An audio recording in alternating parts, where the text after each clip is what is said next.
Greetings, Pokemon fans, and welcome back to JD's Nerdiverse. Today, we're going to be doing a playthrough of Pokemon Crystal with Aipom. Aipom is the long-tailed Pokemon. Let's go and watch this first encounter. It is with a Sentret. We're going to knock it out in 2 hits, one with Pursuit and one with Scratch. And very good, and we're going to move right on to our rival battle. Our rival's name is triple question mark as per tradition. We had our rival choose Chikorita. Chikorita is the most bulky of all the starters, and that's the best we can do against a normal type Pokemon like Aipom. We named it DK because of Donkey Kong. Big fan of Donkey Kong. And this is an optimized playthrough. So we tail whip twice. So we're going to scratch and it's a knockout of our rival. And we're going to move on to this next year and we'll talk about what this playthrough is. So this is the optimized playthrough. So we have a prediction video came out on Monday. If you want to go watch it, goes over some detail what we changed. But I'll go over a little bit of the Reader's Digest version of what we changed in this area of the game. So last week we played through with Aipom, and the first playthrough is always just like, okay, kind of know the moves, and we know the stats. Let's go ahead and just play the game, see what happens. This week it's about optimizing, where we look and see where we struggled and how we're going to do better. So the first way we're going to do better is we gave ourselves an egg move, and it's not a great egg move, so this really didn't affect the game all too much. It gets replaced pretty early. It just basically makes one battle much better, which we could have chosen a couple other moves as well, but it was either between Pursuit or Slam or Double Slap, and neither of those three are good, but Pursuit had 100% accurate, and it was Dark type, so I thought it'd be very effective against the second rival because he has a Haunter. But Pursuit does not have a long-term effect on this game, but what it does is the fact that we can modify our IVs. So in Generation 2 Crystal, you have a move called Hidden Power, which goes off your IVs. Based on how your IVs is distributed, your Hidden Power changes. And in the last playthrough, the change, what we had on Hidden Power was Ice. Hidden Power Flying to counter our fighting type weakness. Now, not the worst strategy, but here's the problem with that. When you do that, your stats, attack stats lowered, it makes your HP lower, and it makes your defense lower. So what we decided to do with this one is to go all in and just do max IVs, 15 in every stat when it comes to IVs. And we're going to make this the most perfect version of Aipom we can, and we're going to lean in heavy to our physical attack stat. We'll go over a little bit more of that here in a minute. Let's go ahead and watch this battle against Faulkner. He is the flying gym leader. Now, in our optimized playthrough, we do not have to go through Bellsprout Tower, so we're going straight to Faulkner. So Pursuit does not do anything. Really, where that move really benefits us is, one, it's going to be good against Ghastly in our second rival battle. But two, Pursuit does well if someone switches out, which I didn't really know that until after I started using it. But it's not a big deal. We tail whip the Pidgeotto twice, and then we knock out Pidgeotto and win the Zephyr badge. Very good. Now we're going to move on to Union Cave, where we're going to get a move upgrade. So we have Scratch right now, 40 base power. Now we just added Swift. Swift is a 60 base power stab move, so it's 90 after stab, and it's 100. Actually, it's not even 100% accurate. It just doesn't miss. This is a move that is not affected by actually lowering moves, like an evasion move or like Sand Attack. So that's the benefit of this move. It's pretty powerful for this early in the game, but it's not a great move. But it will be very good against Bugsy. And Metapod comes out. Metapod's pretty bulky, so Swift, even with stab, it's not a one-shot, but we do get the knockout. And then Cocoon is going to come out. It's also the same thing. It's not going to be a two-shot. I mean, it's going to be a two-shot. It's not going to be a one-shot. And Scyther comes out. And we're going to soften up a little bit with some tail whips. And 2 hits of Swift will knock it out. It does not get a chance to get Fury Cutter going. So we beat Bugsy pretty handily. And since we beat Bugsy pretty handily, we're also going to go ahead and face our second rival battle, which is why we use Pursuit, but it has pretty much the same effect as Mudshot, so it really doesn't affect the game. But what does affect the game is the fact that we did max IV, so our attack stat's very high, and that affects how we're going to use the rest of the moves in this game. So in the last playthrough, I relied too heavily on moves that require special. So for example, we use Ice Punch, and we use Fire Punch, and we use Thunderbolt. And those moves are okay, and they have utility and they have usage, but they shouldn't be used as the first option. The first option should be physical moves, which is why we're talking to this guy with green hair. He's going to give us another physical move, which is Headbutt. Headbutt will replace, I don't think it's going to replace Swift. I think we're just going to get rid of Pursuit. Yeah, we're just going to get rid of Pursuit. That way we have 2 moves, and these 2 physical moves are going to help us out a lot. Mudshot will still work. But we in Goldenrod City, you can run some errands, and one of those errands is picking up 2 TMs, which is Ice Punch, and which is Fire Punch, which will be very useful. But we also pick up the move Return. Return is a move that goes off your friendship. So this early in the game, we don't exactly have great friendship, but it's a normal move, so it's extremely powerful. So return almost one shot to Clefairy. We get hit by a double slap, and then Miltank comes out and return and Headbutt seem to be doing about the same, but Headbutt does make the opposition flinch, so it's a little bit more useful. Now, I usually don't even show this part, and I forgot to edit it out, but no big deal. So here's what happens. After you beat Whitney, which, by the way, gives a 10% boost on normal moves, and which is pretty nice, because Headbutt, Swift, Return, all those are normal. But we go to this girl, and she gives us what's called the Squirt Bottle, and this will let us go ahead and mess with Sudowoodo over here. So Sudowoodo is the grass tree thing, and we're going to come out with Return. Return does nothing. We're going to go for Ice Punch. Ice Punch, very good. One more Ice Punch, and it doesn't knock us out. If it went for Low Kick, we could have lost this battle, but we didn't, and we're going to go ahead and head to the Lake of Rage and pick up this move. Hidden Power, I've talked about it before. Since we're doing Max IVs, Hidden Power Dark is the move we end up getting out of this. And Hidden Power Dark is going to be very effective. You can watch the Komodo Girls. I'll go over the stuff with them in a second. Hidden Power Dark doesn't have a long-term use in this game because we don't need to take it into the Elite Four. However, it will be very useful against Morty's gym. Since we're talking to the Komodo Girls, I always do a thing with Komodo Girls where I talk about the channel. So, lately, we've getting a decent amount of subscribers. We're up to, I think it's 454. So, we're doing pretty good. We've been growing a lot lately. But the YouTube algorithm does require some things. And this is what I'm going to talk to you about today. Appreciate if anyone likes, share, subscribe. All those things help. Commenting really does help too, because the way the algorithm works, it requires engagement. And I know that's a lot. You're just here to watch some Pokemon and probably go on and watch another Pokemon video from another YouTuber. But commenting will help this get out to more people, and more people watch it. I get more subscribers watch it. I can invest more time into making videos, which I really want to do because I really enjoy doing this. That's what needs to be done. So the Komodo Girls, we'll finish up the last one here, returns a one-shot. And we get the knockout. We beat the Komodo Girls, which means we get the TM or HM for Surf. And we're going to go right on to our rival battle. Now we have added Hidden Power Dark, because Hidden Power Dark will make Haunter completely obsolete. Hidden Power Dark, not quite a one-shot. I think we're just like a smidge away from that, but we do get the knockout. He does curse. He does swear at us. So we're on the clock. So if we miss any moves right now, we're going to end up having to take some curse damage. So far, so good. We haven't taken any curse damage at all.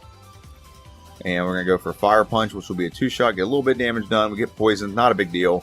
We beat our rival pretty convincingly, other than like a little bit of hiccup with not knocking out the Haunter on the first try.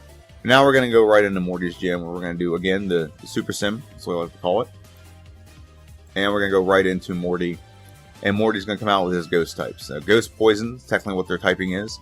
But we have a move that's going to make his gym completely obsolete, so let's go ahead and watch this. Hidden Power Dark, one shot on the Ghastly, very good. Haunter, Hidden Power Dark, one shot, very good. It's super effective. 70 base power, and it's just doing its work. Gengar is not a one shot, but it does miss a Hypnosis, so now it's just a breeze of hitting. You just got to hit the Haunter, and we don't miss it. So we get a very convincing, very easy win over Morty. And we're going to move right on to old Chucky Boy. So Chucky Boy is the gym leader. It's fighting type. So this is the one gym that I was most concerned about.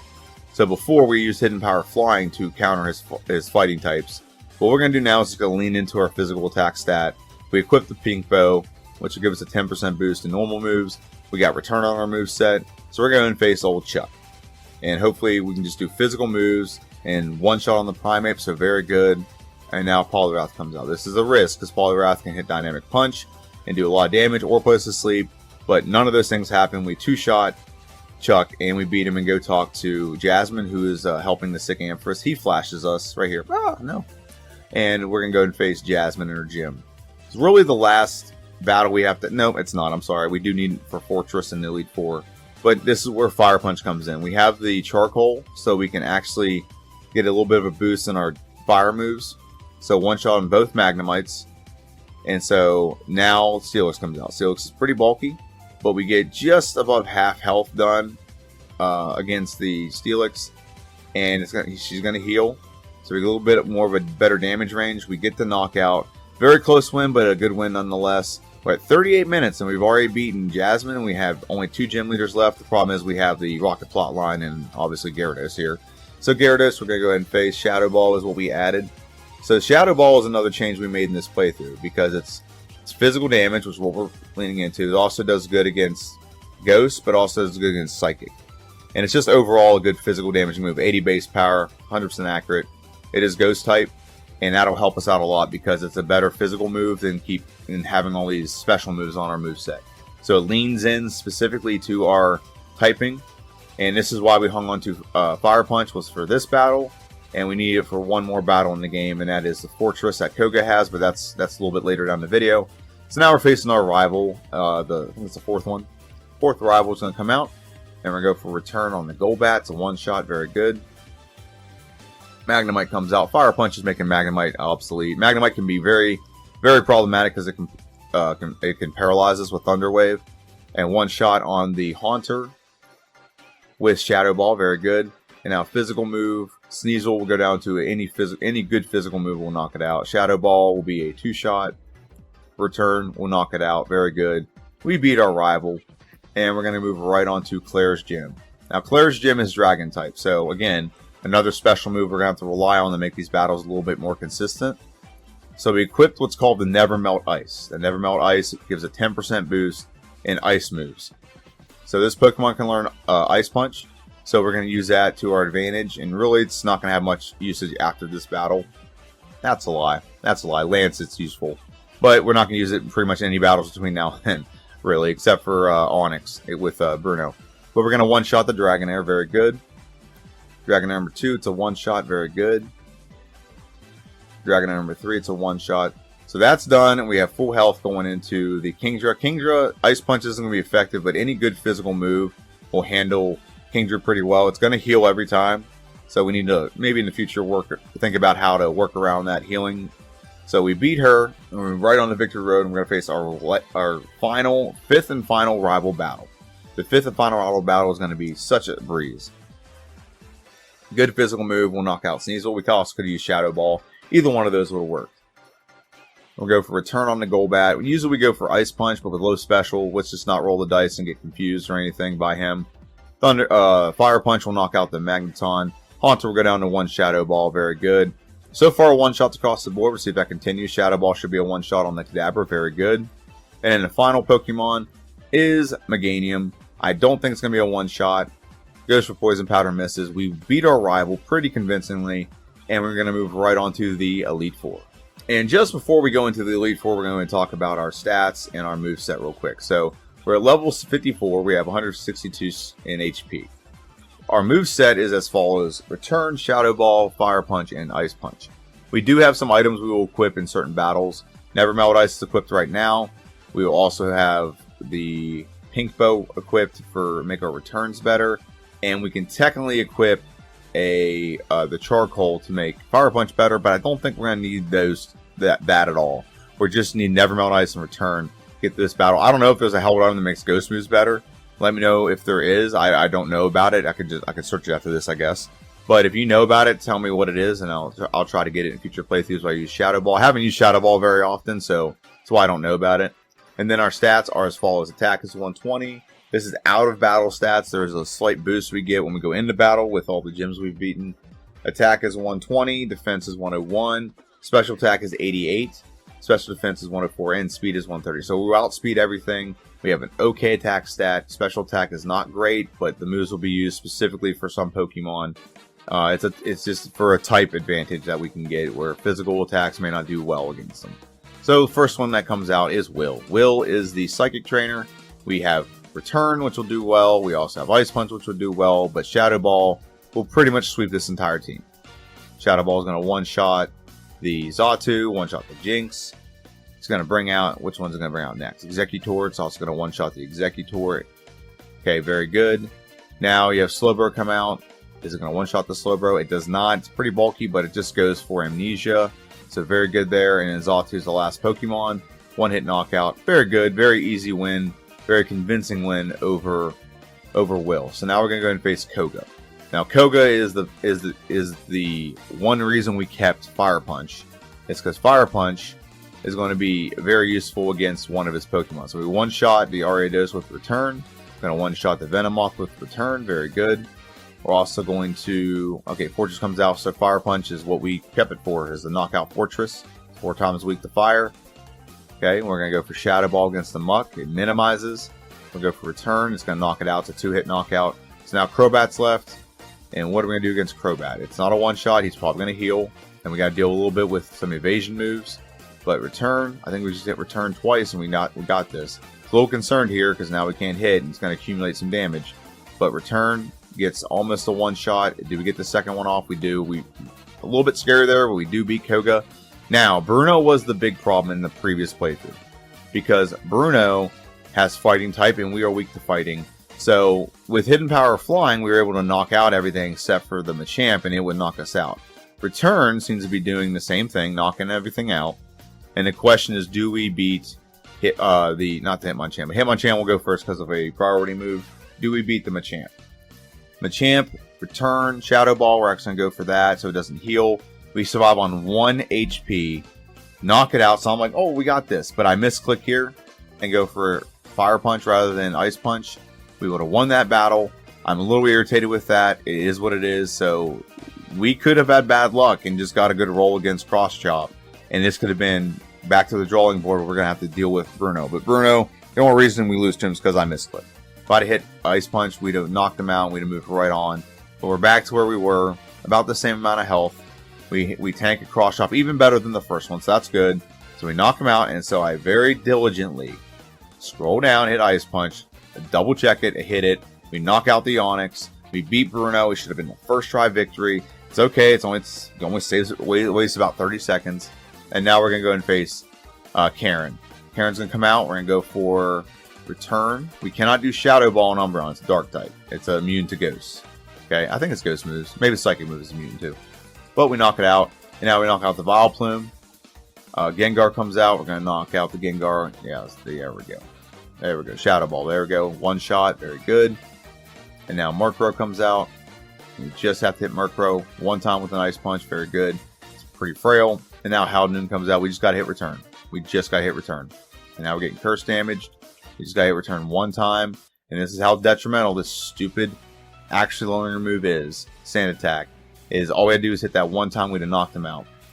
Okay, we're going to go for... I'd rather get confused than have my Axeload. Because I can still attack you. And once the confusion wears off, now I don't have to worry anymore about... We could have got stunned there. We don't have to worry about missing attacks. Now we should be just fine winning this battle now. We didn't get our Axe lowered. Confusion wears off after a while. So we should be able to one-shot everything. Return on the Murkrow, one-shot, very good. And now Howden comes out. And it's a return, one-shot, very good. So we beat Karen. We're at a pretty good pace right now. The last time we beat the Elite Four with this Pokemon, I think it was like an hour and 15, almost an hour and 20 minutes. So we're on pace to really have some time improvement here. Ice Punch on the Gyarados, so I don't want him to heal. So now I'm going to go for Return. I don't think Return would have been a one-shot, that's why I did that. But I wanted him to bring out Rain Dance, because Rain Dance is going to lower Charizard's fire moves. So when Charizard comes out, he won't be doing that much damage with fire moves. Okay, we still don't have a great special defense. So doing it this way is the best way to do it, in my opinion. And Shadow Ball two-shot the Aerodactyl. The rain is still flowing, so even if we don't knock it out, which we do, but it was just a precautionary tale. And we're going to go for Ice Punch on the final Dragonite. So it shows a lot of things right there in that battle, but let's go and get this time clocked in, and we'll talk a little bit about that battle here in a minute. So just tap, tap, tap, tap, tap, tap, tap, tap, tap, tap. Okay, so now, okay, Hall of Fame, and boom. 1 hour and 11 minutes and 20 seconds. So I guess I would have got this under an hour and 10, or hour and 11 minutes, about an hour and 10 minutes and some seconds, if I wouldn't have screwed up against, Bruno. But here's some things that changed drastically with this. So we do a thing. If you don't know this, I don't show this stuff, but we do buy calciums, we do buy proteins, things like that.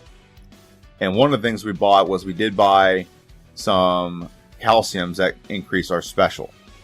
So if you watch that last battle against Lance, the last Dragonite we fought in the previous playthrough, we did not one-shot because our special wasn't high enough, even though it was a 4 times effective move. And that one it did, and we were actually a lower level in this battle. So our special stat was a little bit higher. Our special attack stat was a little bit higher in this one. What also is crazy is we were getting one-shot by Cross Chop when we played Bruno the last time. And this time we weren't because we invested a little bit more in our bulk. So, yeah. So, pretty good playthrough so far. I'm very impressed with this Pokemon's how we fixed it. Is it perfect? No, it's a single-stage Pokemon, and its maxed out stats is like 360, so it's not the greatest. However, we are doing very well, but it's only part of the battle, or part of the playthrough is done. We're going to go ahead and go to Kanto, beat all those gym leaders, and face red. So I'll see you guys in Kanto. Now, before we get to Kanto, we have to take a little boat ride on the SS Aqua. So we'll go and get on the boat, talk to these guys, and we're going to get off the boat. We're going to go right into Erica's gym. We're going to skip over the battles here. These battles are obsolete. We need to get to the main battle, which is red. But we're going to show the gym leaders just to be safe.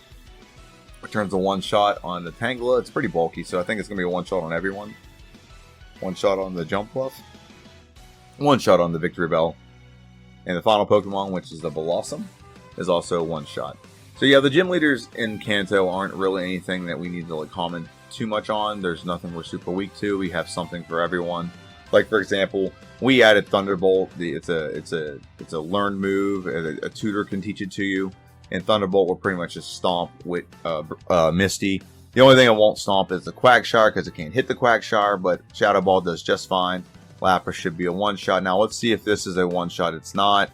Does a little bit more damage than it did last time, so that's just like what I was talking about earlier with the special attack stat being higher because we gave calciums to our Pokemon. So a little bit better. Last time it was like halfway, so Lapras was able to do like Parasong. So here's Sabrina. We are all physical here, so any physical move will be very effective against her Pokemon. Physical or psychic Pokemon usually are pretty frail when it comes to its physical attacks, physical defense stat. The only one I know that's not like that is like Slowbro. So Slowbro has some bulk to it because it's just the way it's designed. So move right on to Lieutenant Surge. He's going to be a cakewalk as well. We don't, like I said, we don't have anything that we're really weak to. And the good thing about like normal type Pokemon in this game is they have great coverage. And they also have great stab moves. Return is a great move for any Pokemon, not much less a normal type Pokemon. But with this Pokemon, we're looking at a 153 base power move. Before we add in Whitney's Gym Boost, before we add in the Pink Bow if we're holding it. So a lot of great things with this Pokemon that we're experiencing right now. Well, normal type Pokemon, but this Pokemon specifically. It has the coverage to take on everything here. And we beat Lieutenant Surge. I mean, we're also 20 levels higher, so that helps. So we're going to beat Lieutenant Surge and move right on to Brock. Brock, I can't really say it in this one, but in other generations, he looks like he's doing the Wakanda Forever, the X thing from Black Panther. And we're just going to use Ice Punch and Steamroll his team until his Water Rock type come out. And then we're going to use Thunderbolt. One shot on the Amistar. One shot. Nope. We're going to go back to Ice Punch. Very good. And it's probably going to bring out Kabutops. And we're going to one-shot the Kabutops with the Thunderbolt. Very good. No damage taken in this battle. Going to move right on to the next gym, which should be Blaine. Blaine is the fire gym leader. And there's something weird that happens with Blaine's gym. Like, I'm fighting Blaine, and he's pretty easy, so I'm not going to talk too much about the battle. Return will pretty much two-shot the Macargo, and then everyone after, oh, it's going to three-shot the Macargo. I was wrong. It's very bulky. What can I say? Magmar's going to be a one-shot. Very good. And his Rapidash is going to be a one-shot as well. Very good. There's a guy that shows up behind you after you've beat him. Like, okay, your turn, bud. I don't know. And now we're going to move right on to Janine, which used to be Koga's gym, but this is his daughter. And she is just as bad as him. She actually has the same Pokemon he has for the most part, except for a Weezing instead of two Weezings instead of a Muck. But it doesn't help her at all. She is much worse a trainer than her father. So we get the knockout, very good. Knock it on a Weezing, very good. You must be a Weezing. Knock out the Ariados, and now we have Venomoth come out and knock it out. Very good. We level up to nice. Level up to nice, and we're going to go and face our final gym leader, which is Blue. Blue will come out with a Pidgeotto. Like I said, we got something for everyone, and this is just kind of a testament to how low our special attack is. Thunderbolt won't one-shot a flying Pokemon. It gets close, so I'll give it that. It does get close, but again, low special attack stat. It works in some ways, it doesn't work in others, but Shadow Ball will one-shot the Alakazam. Very good. Rhydon comes out. We're going to go for Ice Punch. Don't know if it's going to be a one-shot. It is a one-shot. But yeah, critical hit. That definitely helped. Gyarados comes out. Thunderbolt. It's 4 times with Thunderbolt, so that'll be a one-shot. Very good. And Executor, we're going to come out with a Shadow Ball. Shadow Ball will two-shot the Executor. Come on. I've never seen him do a full restore on Executor. It's always Arcanine that gets all the full restores. So Arcanine comes out. We're just going to go for a good, strong physical move. It's probably going to heal because... Nope, it doesn't heal. And we get the knockout. We beat Blue. And we're going to head right on to Red. Now, Red, It's going to be a tough battle. We had a hard time doing this. So what we're going to do first, Pikachu comes out. This wasn't the problem last time. Return is a one-shot on the Pikachu. The second Pokemon comes out is Espeon. Now this is what changed. We have a super effective move that one-shots the Espeon, so it can't set up a Reflect, and it can't hit us with Psychic. So now we're going into the Snorlax fully healed. We added Dynamic Punch, and we're going to go ahead and go for Return. It'll help us finish off the Snorlax. So 3 Pokemon down, 3 to go. Venusaur, we're just going to go all in on our physical attack. It's going to set up the Sunlight. We're going to knock it out. Very good. Now this is where we started having issues in the last playthrough. Is we weren't fully healed. We took a lot of damage, and we had Charizard. And now with Sunny Day up, Charizard's going to have a super effective, like boosted flamethrower. But we knock it out in 2 hits. So now it's the last Pokemon. Really nothing's going to like do a lot to us. But Blizzard hits us. It could have froze us right there. But the reason why the Sunlight's up, it's very useful for us, is it stops them from going for Surf. It's the most powerful move. So having the Sunlight up wasn't a bad thing for us. It did boost Charizard's attack, but we're going to replenish a little bit of that health with leftovers. And then against the Blastoise, it can't use its most powerful move, which is Surf. So, that being said, we first try victory the Red battle. So we beat Red in a time of 1 hour and 34 minutes and 9 seconds. The previous playthrough was around 1 hour and 49 minutes. So we definitely had an improvement here. That's 15 minutes of time we've improved on. So I'll be very happy with that Pokemon. If this was a more powerful Pokemon, maybe I want a bigger gap here. But it doesn't evolve. It's not like we have a base form and we play as the base form, now we play as the evolved form. It's only 15 minutes. This is a really big savings of time, to be honest with you. So I'm very happy with this playthrough, and I hope you are too. Let me know what you think in the comment section down below. This is JD's Nerdverse. There is a video coming out next week. It is for Sunkern and Sunflora. Decent moves of this Pokemon, I will say that, but the stats of Sunkern are just atrocious. But there will be a prediction video that goes over all that on Monday. Let me know what you think. This is JD's Nerdverse. You guys have a good one, and see ya.